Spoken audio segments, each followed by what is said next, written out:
Catherine Morrison walked into the big round room on Nexus Prime. The walls were made of some kind of blue metal that glowed softly. 47 different alien species sat in their special chairs around the huge table. Each chair was built for a different type of body. Some aliens were tall and thin, others were short and wide. A few looked like giant bugs. Catherine was the only human in the room. She had been coming to these meetings for 5 years now. Every time there was trouble in the galaxy, the aliens called for help. Every time, they expected humans to fix their problems. Catherine was tired of it, but she still came. Someone had to speak for Earth and all the human colonies. The big screen in the center of the room showed a map of the galaxy. Red dots marked the places where fighting was happening. Most of the red dots were near Zephyrian space. The Zephyrians were a warrior race that loved to fight and take over other worlds. They had been growing stronger for the past 10 years. "The situation is getting worse," said Veltar, the Altarian delegate. He was tall and blue with 4 arms. "The Zephyrians have taken 3 more worlds this month. They are moving toward our space now." "What do you expect us to do about it?" asked the Centaurian representative. She looked like a giant cat with silver fur. "We cannot fight them alone." Catherine knew what was coming next. It was always the same. The aliens would argue for a while. Then they would all look at her. They would expect humans to send their ships and soldiers to fight the Zephyrians. They would expect humans to die for alien worlds. Commander Ryan Burke's voice came through Catherine's earpiece. He was on his ship somewhere in space fighting the Zephyrians right now. "Ambassador, I've lost another ship. The destroyer Lincoln went down with all hands. That's 6 ships this month." Catherine closed her eyes for a moment. 6 ships meant 600 human lives. 600 families back on Earth would get the bad news. 600 empty chairs at dinner tables. And for what? To protect aliens who barely thanked them. "The humans must send more ships," said the Vegan ambassador. He was a tall, thin creature with gray skin and no hair. "It is their duty to protect the galaxy." "Duty?" Catherine stood up. Her voice was quiet, but everyone could hear the anger in it. "Since when is it our duty to die for you?" "Come now, Ambassador Morrison," said the Altarian delegate. "Humans have always been the peacekeepers of the galaxy. It is what you do best. What we do best is bleed and die while you sit in safe places and make demands," Catherine shot back. "When was the last time any of your species sent ships to help us? When was the last time you lost soldiers protecting human worlds?" The room went quiet. The aliens looked uncomfortable. They were not used to humans talking back to them. "The human losses are regrettable," said the Centaurian representative, "but they are necessary for the greater good of the galaxy." "Necessary?" Catherine's voice got louder. "Commander Burke, tell them how necessary our losses are." Ryan Burke's voice filled the room through the communication system.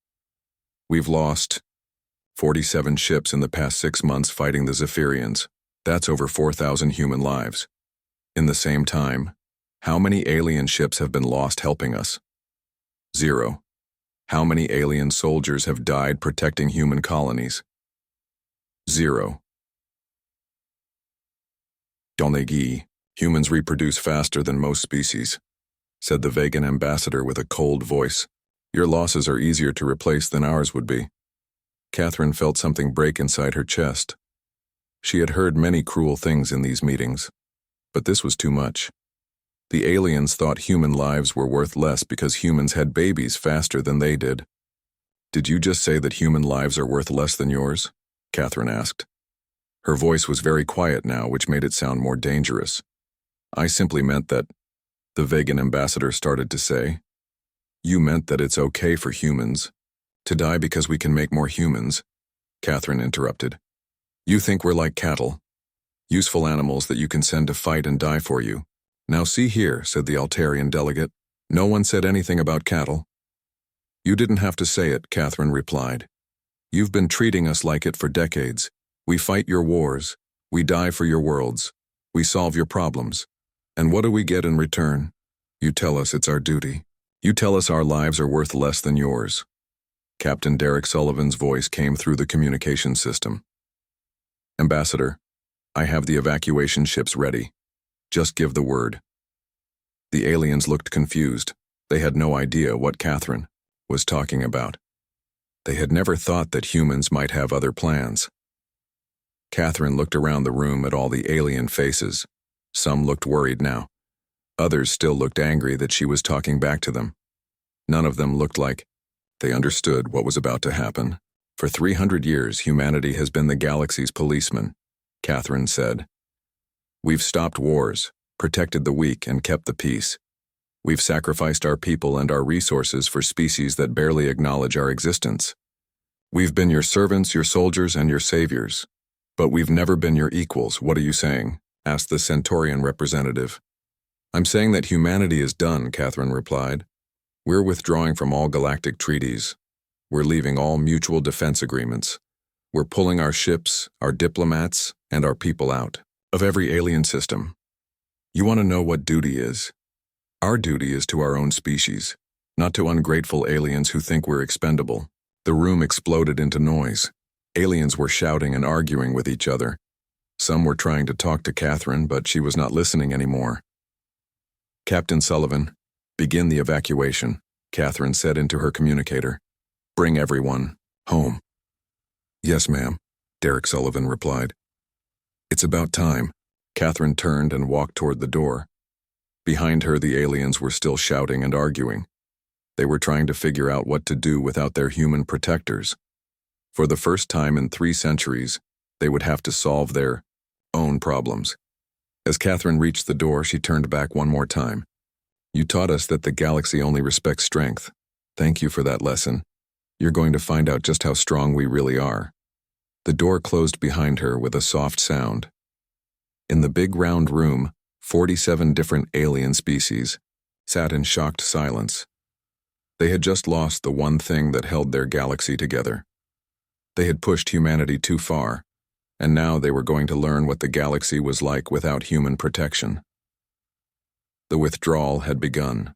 3 months had passed since Catherine Morrison walked out of the Galactic Council meeting. The galaxy was starting to understand what they had lost. Lieutenant Colonel Amanda Foster stood on the observation deck of the Human Research Station, orbiting Kepler 442b. The planet below was green and blue, covered in forests and oceans that human scientists had helped create. For 20 years, humans had worked with 6 different alien species to turn this dead rock into a living world. Ma'am, the last transport ship is ready, said Sergeant Tony Rodriguez. He was carrying a box of research equipment. Dr. Chen says he needs 10 more minutes to finish destroying the files. Amanda nodded.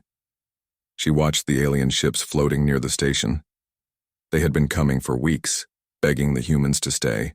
The Keplerians had even offered to pay humans twice their salary to keep working on the terraforming project. But orders were orders. Every human was going home. Dr. Lucas Chen walked into the room, carrying a small device. He was the head of the terraforming project. His work had helped create atmospheres on 15 different worlds.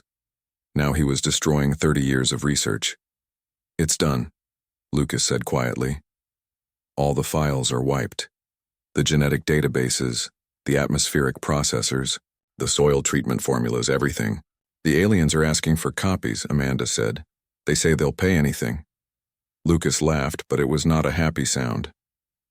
They had 30 years to learn this stuff. They were too busy letting us do all the work. Now they want us to give them the answers for free? Through the window, they could see the alien ships getting closer. Some of them were sending radio messages, begging the humans to reconsider. Others were trying to scan the station, hoping to steal the research data before the humans left. Let them try, Lucas said. Every computer on this station will melt down if they try to access it without the right codes. And the only people who know those codes are going back to Earth. Amanda activated her communicator. Captain Rivera, this is Foster. We're ready to go. Nicole Rivera was the captain of the transport ship, Homeward Bound. She had been a merchant, trader for 15 years, moving goods between human and alien worlds. She knew the galactic economy better than almost anyone. Copy that, Colonel. Nicole's voice came through the speaker. We'll be docking in 5 minutes. I hope you're ready to see some angry aliens." Amanda looked out the window again. The alien ships were getting very close now. Some of them were Keplerians, the species that lived on the planet below. Others were Altarians, Centaurians, and Vegans. They were all desperate to keep the humans from leaving. "Why should we care if they're angry?" asked Sergeant Rodriguez.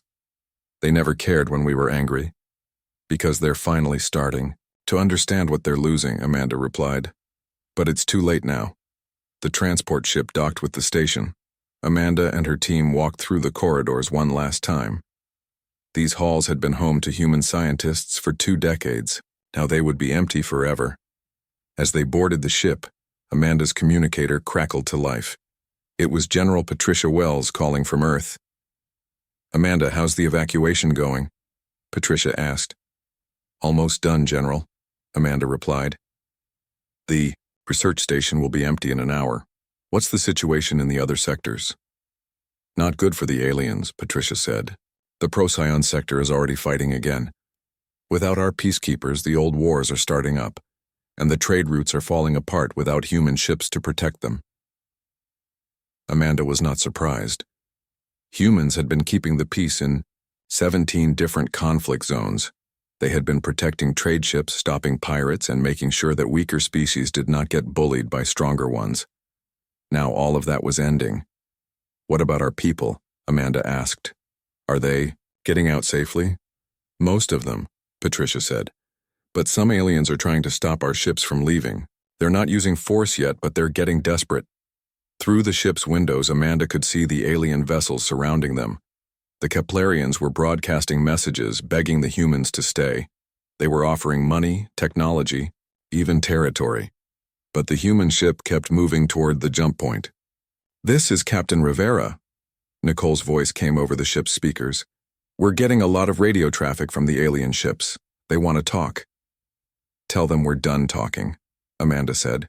"We talked for 3 centuries. Now we're leaving." On the bridge, Nicole was looking at her trade charts. She had been selling human technology to aliens for years. Fusion reactors, medical equipment, computer systems, weapons. Half the galaxy ran on human-made devices.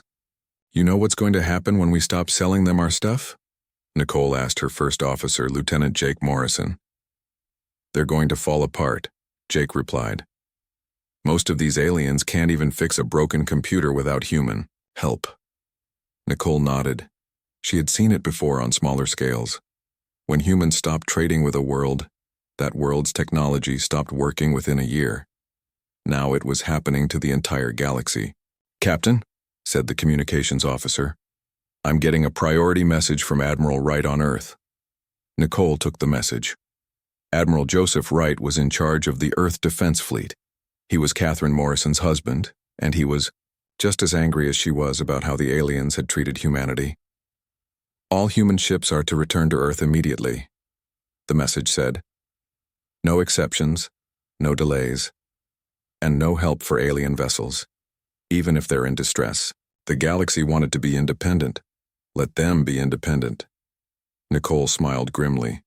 She had rescued alien ships many times over the years. She had shared her food with hungry alien crews and fixed their broken engines.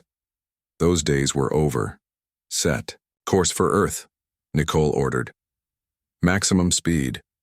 As the human ship jumped to hyperspace, the alien vessels were left behind. On the planet below, the terraforming machines started to shut down. Without human maintenance, they would stop working. Within weeks, the green forests and blue oceans would start to die, but the humans were not watching anymore. They were going home, and they were not coming back. In the Procyon sector, the war that had been stopped by human peacekeepers 40 years ago was starting again. The Procyonians and the Tau Cetians were moving their fleets toward each other. Without human ships to keep them apart, they would be fighting within days. On Harmony Station, the biggest trade hub in the galaxy, merchant ships were arriving to find that all the human businesses were closed. The fusion reactors that powered the station were starting to fail. The medical bay was running out of human-made medicines. The defense systems were offline because no one knew how to fix them. The galaxy was learning what it meant to live without humanity. and they were learning that they had no idea how to do it. Back on Earth, President Charles Kennedy was meeting with his advisors. They were planning for a future without alien contact, a future where humanity would focus only on themselves. How long do you think it will take? The president asked Admiral Wright. Before they come begging for help? The admiral replied. 6 months. Maybe less. And what will we tell them? Admiral Wright smiled coldly. We'll tell them to remember what they said about human lives being less valuable. Then we'll close the door. The withdrawal was complete. Humanity was alone again. And for the first time in centuries, they were happy about it. 1 year had passed since humanity walked away from the galactic table. The aliens were starting to panic. Ambassador Veltar of the Altarian Republic sat in his office on Nexus Prime, staring at a communication device that had been silent for months. He had sent hundreds of messages to Earth, but no human had answered. The silence was getting scary. Try again, he told his assistant. Offer them anything they want. More territory, more resources, complete control of 3-star systems. Just get them to talk to us. His assistant, a young Altarian named Kevlon, shook his head. Sir, I've tried every frequency we know. The humans are not listening. It's like they've disappeared completely. But humans had not disappeared. They were watching everything. Captain Benjamin Torres floated in the darkness of space, his ship invisible to alien sensors. The stealth vessel Phantom was one of humanity's new toys, built with technology that the galaxy had never seen. He could watch alien fleets without them knowing he was there.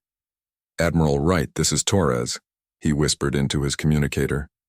I'm watching the Zephyrian fleet moving toward Altarian space. They have 40 ships, and the Altarians only have 20. Admiral Joseph Wright's voice came back through the secure channel. Let them fight, Captain. It's not our problem anymore. Yes, sir, Torres replied. He watched as the two alien fleets moved toward each other. A year ago, human ships would have been between them, trying to stop the war. Now the humans just watched from the shadows. The battle was short and brutal. The Zephyrians were better fighters, and they destroyed half the Altarian fleet in the first hour. The surviving Altarian ships tried to run, but most of them were caught and destroyed. Torres made notes in his report. The Altarians were losing badly without human help. Soon they would be too weak to defend their own worlds. Another species learning the hard way, Torres said to himself. He turned his ship toward the next system, where another war was starting. All across the galaxy, wars were breaking out. The Procyon and Tau Cetians were fighting again after 40 years of peace. The Vegan Empire was attacking smaller worlds, taking their resources. The Centaurians were fighting among themselves, their government falling apart. Without human peacekeepers, the old hatreds were coming back. Species that had been enemies for thousands of years were remembering why they hated each other. On the trade hub of Harmony Station, things were getting worse every day. The fusion reactors that powered the station were breaking down. The medical bay had run out of human-made medicines. The defense systems were offline because no one knew how to fix them. Station Commander Throck, a big alien with 6 arms, was getting desperate. Half the shops on the station were closed because they could not get human technology to work. Ships were breaking down in the docking bays because there were no human engineers to fix them. Send another message to Earth. Throck ordered his communications. Officer, tell them we'll pay 10 times the normal rate for one human engineer. Just one. Sir, we've sent 50 messages, the officer replied. The humans are not answering. Throck looked out the window at the ships floating dead in space around his station. Without human technology, the galactic economy was falling apart. Trade routes that had been safe for decades were now full of pirates. Ships that had worked perfectly for years were breaking down because no one could maintain them. What about the other human colonies? Throck asked. Not Earth, but the smaller human worlds. Maybe they will help us. We tried, sir. But all human worlds have gone silent. It's like they've all agreed to ignore us. And that was exactly what had happened. President Charles Kennedy had sent orders to every human colony in the galaxy. No contact with aliens. No trade. No help. No exceptions. On Mars, Dr. Miranda Lopez was working on projects that would have been impossible a year ago. All the resources that humanity used to spend helping aliens were now focused on human advancement. The research facilities on Mars were bigger than entire alien cities. Dr. Lopez, said her assistant, Dr. Frank Wilson, the new faster-than-light drive is ready for testing. It's completely different from the hyperspace technology the aliens use. Miranda smiled. Good. Make sure the test data is classified. I don't want the aliens to know what we're working on. Why would we tell them anyway? Frank asked. After what they did to us. Miranda looked at the star charts on her wall. Red pins marked the locations of human colonies. Blue pins marked alien worlds. The red pins were all connected by new trade routes and communication lines. The blue pins looked lonely and isolated. They're learning what the galaxy is like without human protection, she said.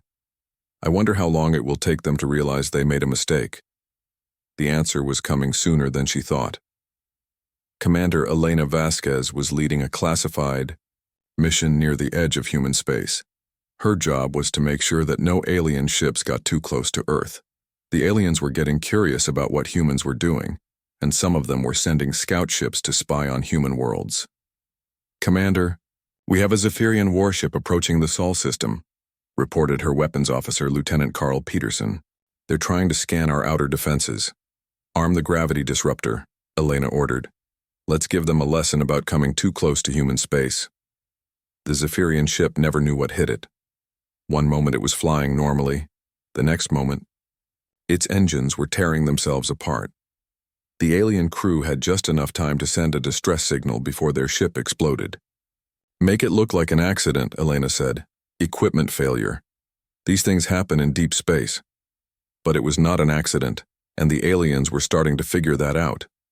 Ships that got too close to human space were having more and more accidents. Engine failures, computer crashes, life support problems. The aliens were starting to realize that humans were protecting their territory in ways that could not be detected. On Nexus Prime, the Galactic Council was meeting in emergency session. The chamber that had once held representatives from 48 species now held only 47. The human chair was empty, and it had been empty for a year. The situation is getting worse, said the Centaurian representative. 14 wars have started since the humans left. Trade is down 60%. Some of our worlds are running out of food. What do you suggest we do? Asked the Vegan ambassador. He was the same alien who had said that human lives were worth less than others. Now he looked scared and desperate. We need to apologize, said Ambassador Veltar. We need to admit that we were wrong. Maybe if we say we're sorry, the humans will come back. And if they don't? Asked the Procyon delegate. The room went quiet. No one wanted to think about what would happen if humans never came back. Then we're on our own, Veltar replied. And we're learning that we don't know how to survive without them. Strange reports were coming in from all over the galaxy. Ships were disappearing near human space. New signals were being detected in frequencies that no known species used. Unidentified vessels were being spotted in remote systems, always too far away to scan properly. The aliens were starting to realize that humans had not just gone home and forgotten about the galaxy. They were still out there watching and waiting. But they were different now. They were no longer the helpful, friendly species that had protected everyone for centuries. Admiral Wright stood in the command center on Earth, looking at reports from across the galaxy. Wars, economic collapse, technological failures. The aliens were learning what life was like without humanity. Sir, said his aide, Commander Lisa Barnes, we're getting more requests for help every day. The Altarians are offering us complete control of 5-star systems. The Centaurians are offering to make humans the ruling species of the galaxy. Too late, Wright replied. They had 300 years to treat us with respect. They chose to treat us like servants instead. What's our next move, sir? Wright smiled coldly. We wait. Let them suffer a little longer. Let them understand what they've lost. When they're desperate enough, when they're ready to beg, then we'll decide if we want to listen. The galaxy had pushed humanity too far, and now they were learning the price of their mistake. The species that had once protected everyone was now protecting only themselves, and that made them the most dangerous force in the galaxy. The silence continued, and it was getting louder every day. 5 years had passed since humanity left the galactic table. The alien civilizations had learned to survive without human help, but it was not easy. Wars happened every few months. Trade was slow and dangerous. Many worlds were running out of food and medicine. Captain Zektar of the Centaurian ship Farseeker was flying through the Veil Nebula when his engines started to fail. The nebula was full of strange energy that made ship systems go crazy. His crew was scared because they were far from any help. "Captain, the power core is overheating," said his engineer. "We need to land somewhere or we will explode." Zektar looked at his star charts. There were no planets nearby that could help them. Most of this area was empty space. But then his sensors picked up something strange. There was a space station hidden in the nebula. It was not on any of their maps. "Send a distress signal," Zektar ordered. "Maybe whoever is out there will help us." The response came quickly, but it was not what they expected. The voice was human. "Centaurian vessel, this is Captain Alexandra Bennett of the Earthship Cerberus. We received your distress call. Do you need assistance?" Zektar was shocked. Humans were not supposed to be in this part of space. They had pulled back to their own worlds 5 years ago. What was a human ship doing in the Veil Nebula? "This is Captain Zektar of the Farseeker," he replied. "Yes, we need help. Our engines are failing, and our power core is about to explode. Stand by," came the human voice. "We're coming to you." A few minutes later, Zektar saw something that made his fur stand up. A human ship appeared out of the nebula, but it was unlike any human ship he had ever seen.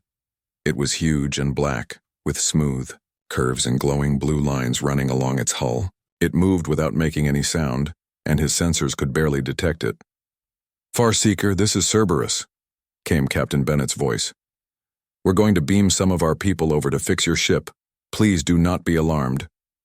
Before Zektar could reply, 3 humans appeared on his bridge in flashes of light. They had transported directly through his shields, which should have been impossible. The humans were wearing black uniforms with strange symbols. They carried tools that Zektar did not recognize. "Captain Zektar," said one of the humans, a woman with short brown hair. "I'm Captain Bennett. My engineers will have your ship fixed in about 10 minutes. 10 minutes? Zektar stared at her. "Our engineers said it would take days to repair this kind of damage." Captain Bennett smiled, but it was not a warm smile. "Your engineers are using old technology. We've made some improvements since we left the galactic community." Zektar watched as the human engineers worked on his ship's systems. They moved quickly and efficiently, using devices that seemed to fix problems just by touching them. In exactly 10 minutes, all of his ship's systems were working perfectly. "How did you do that?" asked Zektar's engineer. "What kind of tools are those?" "The kind you don't need to worry about," replied one of the human engineers. His voice was cold and professional. "Your ship is fixed. You can go now." Zektar was confused by the humans' attitude. 5 years ago, humans were friendly and helpful. They would have invited him for dinner and asked about his family. These humans acted like they were doing him a favor just by talking to him. "Captain Bennett," Zektar said, "I have not seen humans in this part of space before. What are you doing in the Veil Nebula?" "That's not your concern," Bennett replied. "You should return to Centaurian space. This area is dangerous for alien ships." "Dangerous how?" Zektar asked. Captain Bennett looked at him for a long moment. "Let's just say that humanity has been busy while you've been learning to live without us. We've made changes. Big changes." Before Zektar could ask more questions, the humans transported back to their ship. The black vessel disappeared into the nebula as quietly as it had appeared. Zektar was left with many questions and no answers. When the Farseeker returned to Centaurian space, Zektar reported what he had seen to his government. Within days, the news spread throughout the galaxy. Humans were still out there, but they were different now. They had technology that seemed impossible, and they were not friendly anymore. On Earth, Professor Jacob Miller was preparing for the most important speech of his life. He had been humanity's ambassador to the galactic scientific community for 20 years. Now he was going to deliver a message that would change everything. The message was broadcast to every world in the galaxy. Jacob appeared as a hologram in council chambers, government buildings, and public squares on 1,000 different worlds. "People of the galaxy," Jacob began. "This is Professor Jacob Miller, speaking for the government of Earth and all human colonies. 5 years ago, you told us that human lives were less valuable than yours. You treated us like servants and expected us to die for your wars. So we left." The aliens watching the broadcast were silent. They had been hoping that humans would come back and help them with their problems. But Professor Miller's voice was cold and distant. "During these 5 years, humanity has not been idle," Jacob continued. "We have focused all of our resources on advancing our own civilization. We have achieved breakthroughs that your scientists said were impossible." Images appeared on the screens, showing human ships that looked nothing like the old Earth defense fleet. These vessels were sleek and powerful, with energy signatures that made alien sensors scream warnings. "We have developed faster-than-light travel that does not require your hyperspace lanes," Jacob said. "We can convert matter at the atomic level. We can defend our worlds against any threat. We have become something new." More images showed massive space stations around Earth, armed with weapons that could destroy planets. But Jacob was clear that these were not for conquest. "We do not want to rule the galaxy," he said. "We do not want to conquer your worlds. We simply want to be left alone. But if you threaten us, you will discover what we are truly capable of." The message ended with a warning that echoed across the galaxy. "You taught us that the universe respects only strength. We have learned that lesson well. Humanity is no longer your servant. We are no longer your protector. We are something you have never seen before. We are humans who serve only themselves." On 1,000 worlds, alien leaders watched the broadcast in growing fear. They had created something terrifying by pushing humanity away. The species that had once sacrificed everything for galactic peace had become focused only on their own power. General Rebecca Stone stood on the command deck of Defense Platform Alpha, one of 12 massive stations orbiting Earth. Each station was armed with weapons that could crack planets in half. But these weapons were not pointed outward at alien worlds. They were pointed at the hyperspace lanes leading to Earth. "General," said her aide, Lieutenant Kevin Walsh, "we're detecting alien scout ships at the edge of our system. They're trying to scan our defenses." "Let them look," Rebecca replied. "Make sure they get a good view of what we've built, then escort them out of our space." The alien ships that tried to spy on human space always left quickly once they saw what humanity had become. Earth was now surrounded by technology that made the old galactic powers look like children playing with toys. But the most important change was not in human technology. It was in human attitudes. The species that had once cared about everyone now cared only about themselves. And that made them more dangerous than any weapon they could build. The galaxy was beginning to understand that they had not just lost humanity's help. They had created their worst nightmare. They had turned their protectors into something cold, powerful, and completely indifferent to alien suffering. And humanity was just getting started. 10 years had passed since humanity abandoned the galactic table. The alien civilizations were dying slowly, and they knew it. Ambassador Veltar stood in the rebuilt council chambers on Nexus Prime. The room looked the same as before, but everything had changed. Half the alien species were fighting wars with each other. The other half were too weak to fight anyone. Everyone was desperate for human help. "We have to try again," Veltar said to the other delegates. "Send another message to Earth. Tell them, we're sorry. Tell them we'll do anything they want." "We've sent thousands of messages," replied the Centaurian representative.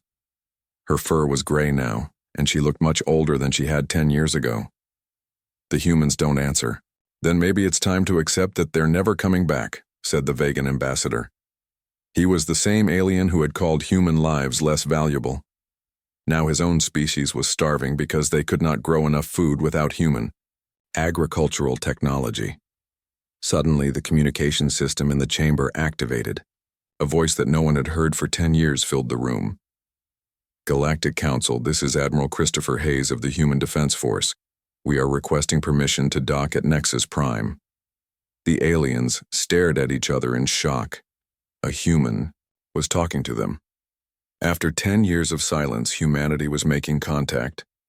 Permission granted, Veltar shouted into his communicator. Admiral Hayes, you are welcome here any time.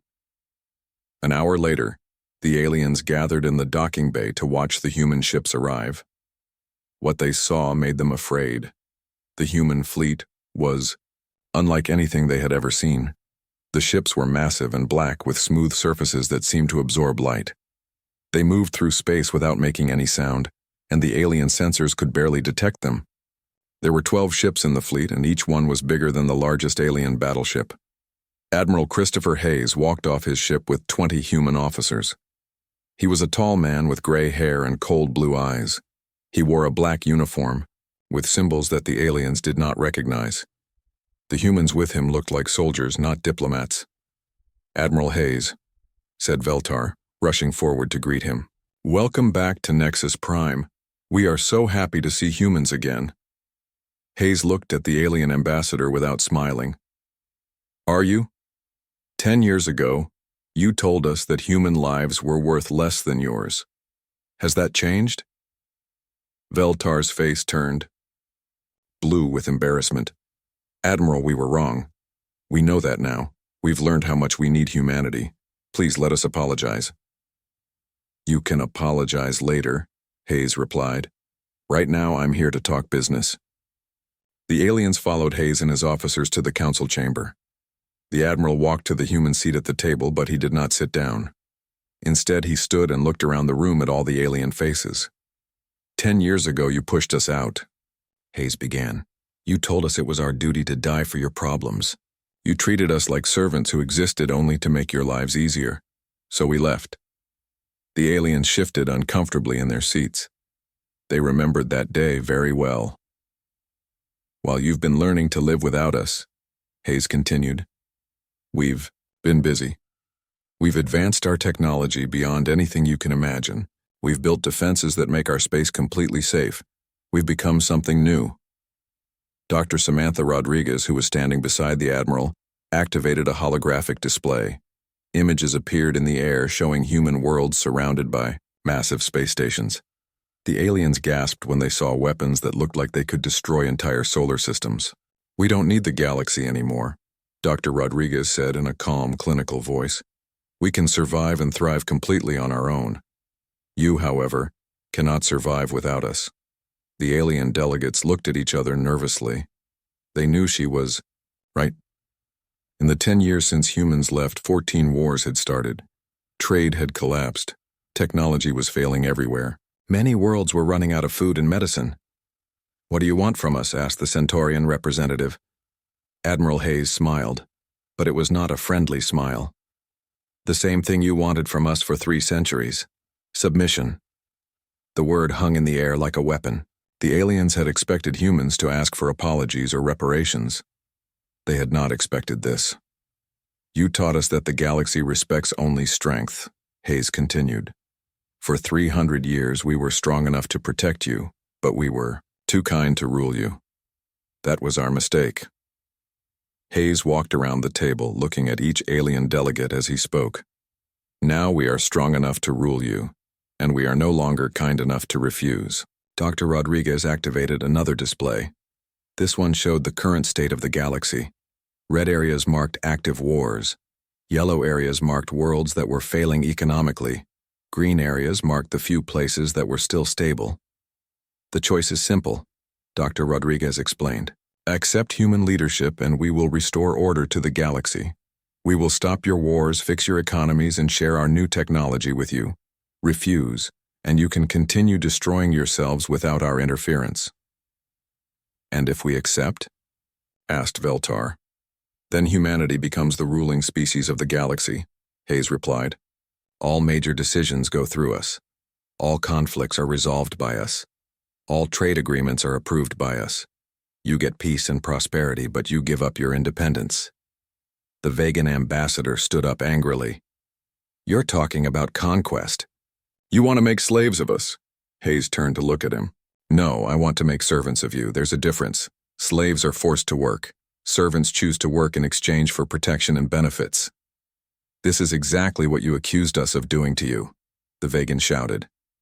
Yes, Hayes agreed. The difference is that we're honest about it. We're not pretending this is for your own good. We're not asking you to sacrifice yourselves for the greater good.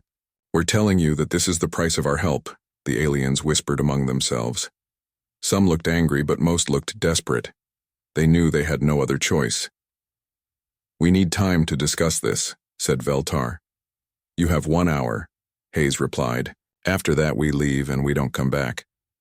The aliens spent 59 minutes arguing. Some wanted to refuse and maintain their independence. Others pointed out that independence meant nothing if their civilizations collapsed. In the end, desperation won. When the hour was up, Veltar stood and faced Admiral Hayes. We accept your terms, he said quietly. All of you? Hayes asked, looking around the room. One by one, the alien delegates nodded. Even the Vegan ambassador who had been so angry finally gave his agreement. Good, Hayes said. Dr. Rodriguez will explain the new arrangements. Dr. Rodriguez stepped forward with a tablet in her hands. Human fleets will be stationed in every major system to maintain order. Human governors will oversee all planetary governments. Human companies will manage galactic trade. Human scientists will control technology distribution. What about our governments? Asked the Centaurian representative. You can keep them, Dr. Rodriguez replied, but they will report to human administrators. Think of it as a partnership. It was not a partnership, and everyone in the room knew it. It was conquest disguised as cooperation, but the aliens were too weak to resist and too desperate to refuse. Admiral Hayes sat down in the human chair for the first time in 10 years. You taught us that the galaxy respects only strength, he said again. You were right. Now you will. Learn what it means to respect human strength. The galaxy had pushed humanity too far, and now they were paying the price.